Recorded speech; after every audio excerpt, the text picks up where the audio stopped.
গণমাধ্যমের খবর, সোশ্যাল মিডিয়ায় তর্ক, আইসিসির হিসেব, তথ্যগুলো যেন বদলে যাচ্ছে এক মাধ্যম থেকে অন্য মাধ্যমে। বিশ্বকাপ না খেললে আর্থিক ক্ষতি সইতে হবে ক্রিকেট বোর্ডকে, তবে সেটা কত? কারো কাছে সংখ্যা ৩০০ কোটি টাকার বেশি, আবার কেউ বলছেন খুব একটা ভুগতে হবে না বাংলাদেশ দলকে।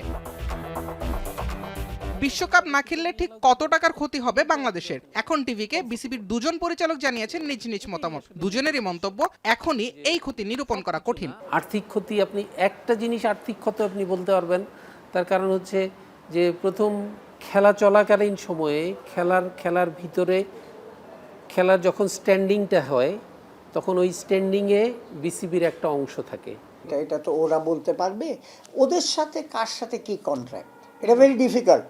আমার কথাটা হচ্ছে যে যাদের ওদের স্পন্সর আছে, ওদের যে স্পন্সর আছে ওরা একটা আপনার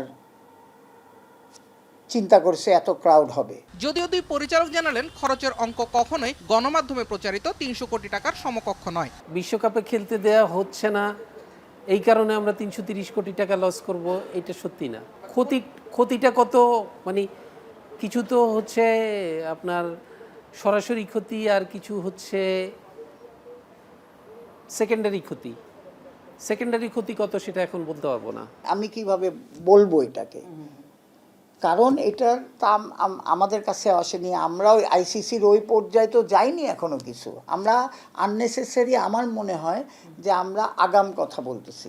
ফাইন্যান্স কমিটির চেয়ারম্যান এম নাজমুল ইসলামের কথা অনুযায়ী চোখ রাখতে হচ্ছে আইসিসির টুর্নামেন্ট প্রাইজ মানির দিকে। বাংলাদেশ বরাবরই আইসিসি ইভেন্টে সেমিফাইনাল খেলার পক্ষে, সেই হিসেবে বোর্ডের ক্ষতি হবে ৯ কোটি ৬৭ লাখ টাকা। গ্রুপ পর্ব কিংবা সুপার 8-এ বাদ পড়লে ক্ষতির পরিমাণ অবশ্য কমবে।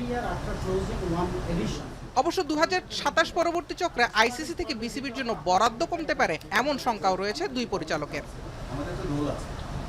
জুবায়ের আহমেদ, এখন, ঢাকা।